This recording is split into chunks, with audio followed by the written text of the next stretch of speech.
जय श्री कृष्ण। राधे राधे। आइए सुनते हैं फाल्गुन पूर्णिमा व्रत कथा। हर साल बुराई पर अच्छाई की जीत की याद के रूप में फाल्गुन पूर्णिमा तिथि पर होलिका दहन किया जाता है एवं होली का यह पावन पर्व मनाया जाता है। फाल्गुन पूर्णिमा पर विष्णु एवं लक्ष्मी जी की पूजा, व्रत आदि करने का जितना महत्व है, उतना ही महत्व इस दिन फाल्गुन पूर्णिमा की पौराणिक कथा का पाठ करने का है। मान्यता है कि एक कथा सुनने से यश, कीर्ति, धन धान्य और संतान सुख प्राप्त होता है तथा मरणोपरांत वैकुंठ धाम की प्राप्ति होती है। आइए सुनते हैं फाल्गुन पूर्णिमा व्रत कथा। महर्षि कश्यप की पत्नी एवं दक्षपुत्री दीति के गर्भ से हिरण्यकश्यप और हिरण्याक्ष का जन्म हुआ। दोनों ही महाबलशाली थे।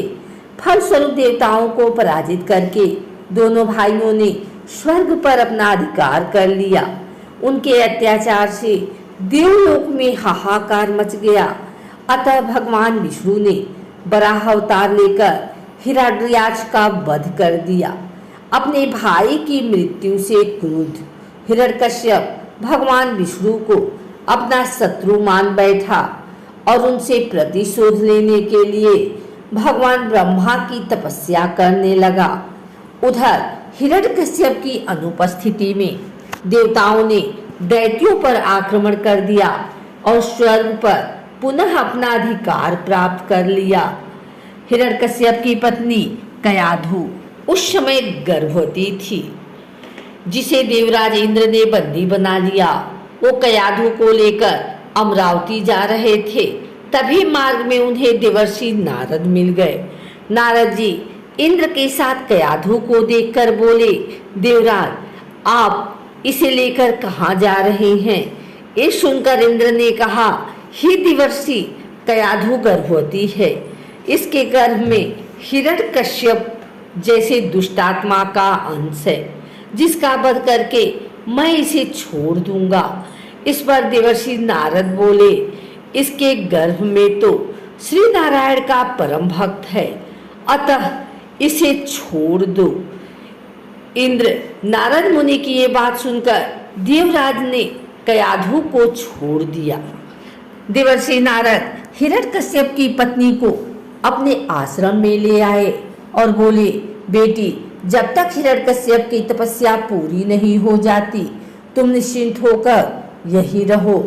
तब से कयाधु देवर्षि नारद के आश्रम में रहने लगी और उनके दिव्य प्रवचनों का रसपान भी करती रही, जिसका गर्भ में पल रहे शिशु पर भी बहुत गहरा प्रभाव हुआ।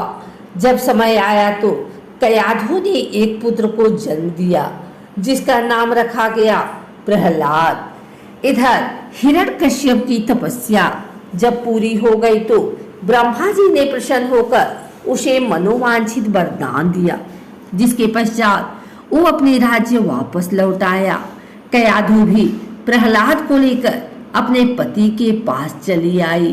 प्रहलाद जब थोड़े बड़े हुए तो एक श्रेष्ठ गुरु के मार्गदर्शन में उनकी शिक्षा का प्रबंध किया गया। एक दिन जब हिरण्यकश्यप अपने समस्त मंत्रियों के साथ बैठे हुए थे, तभी प्रहलाद अपने गुरु के साथ वहां आए और पिता को कृतज्ञता पूर्वक प्रणाम किया। ये देखकर हिरण्यकश्यप अति प्रसन्न हुआ और बोला, वत्स प्रहलाद, तुमने अब तक की शिक्षा के दौरान कौन कौन सी सबसे अच्छी बात सीखी, मुझे बताओ। ये सुनकर प्रहलाद ने कहा, पिताश्री, मैंने अब तक जो सबसे अच्छी बात सीखी है वो ये है कि जो आदि, मध्य और अंत से रहित अजन्मा है, इस जगत के पालनहार है, दीन दुखियों के स्वामी है, उन श्री हरि को मैं बार बार प्रणाम करता हूँ। ये बात सुनकर हिरण्यकश्यप क्रोध से में लाल हो उठा। उसने प्रहलाद के गुरु पर चीखते हुए कहा, अरे मूर्ख ब्राह्मण, तूने मेरे इस बालक को मेरे परम शत्रु का गुणगान करने की शिक्षा दी है। प्रहलाद ने गुरु से कहा, दैत्यराज, आप क्रोध त्याग दें। ये बातें मैंने आपके पुत्र को नहीं सिखाई।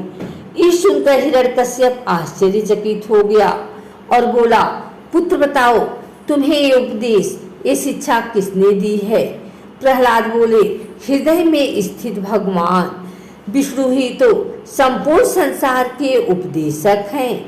उनके अतिरिक्त कोई किसी को कुछ नहीं सिखा सकता। ये सुनकर हिरण्यकश्यप क्रोध से पागल हो उठा और बोला, अरे मूर्ख, मेरे सामने ये विष्णु कौन है? तू क्यों बार बार उस दुष्ट का नाम ले रहा है? क्या तू इसका परिणाम जानता है? हिरण्यकश्यप ने प्रहलाद को बहुत समझाया, मृत्यु दंड का भय दिखाकर भी विष्णु भक्ति से दूर करना चाहा, परंतु प्रहलाद के मन से भगवान विष्णु के प्रति श्रद्धा तनिक भी कम न हुई। इसके पश्चात क्रोधित हिरण्यकश्यप ने अपने सेवकों को आज्ञा दी कि इस दुरात्मा को मौत के घाट उतार दो। इस शत्रु प्रेमी में मुझे कोई लाभ नहीं है। यह कपूत तो अपने ही कुल का नाश कर देगा। दैत्यराज हिरण्यकश्यप की आज्ञा अनुसार उसके सैनिकों ने प्रहलाद पर तरह तरह के अत्याचार किए और उन्हें मारने का प्रयास किया, परंतु हरि कृपा के कारण वो सब प्रहलाद का बाल भी बांका करने में असमर्थ थे। हिरण्यकश्यप यह सब देखकर बहुत क्रोधित हुआ। अंततः उसने अपनी बहन होलिका को आदेश दिया कि वो प्रहलाद को गोद में लेकर अग्नि में बैठ जाए, क्योंकि होलिका को यह वरदान प्राप्त था कि अग्नि से उसे कोई हानि नहीं होगी। अपने भ्राता का आदेश मानकर होलिका भक्त प्रहलाद को अपनी गोद में लेकर अग्नि में बैठ गई। उस समय प्रहलाद हाथ जोड़कर आंखें बंद कर निरंतर प्रभु ध्यान में मग्न रहे और नारायण नारायण का जाप करते रहे। हरि कृपा के फलस्वरूप प्रहलाद अग्नि में बैठकर भी सकुशल बच गए, किंतु होलिका उसी आग में जलकर भस्म हो गई। अगर आपको हमारी वीडियो अच्छी लगी हो तो इसे लाइक करें, कमेंट करें, शेयर करें। हमारे चैनल को सब्सक्राइब करके बेल नोटिफिकेशन ऑल पर सेट कर लें, ताकि आगे आने वाली वीडियो सबसे पहले आप तक पहुंच सके। धन्यवाद।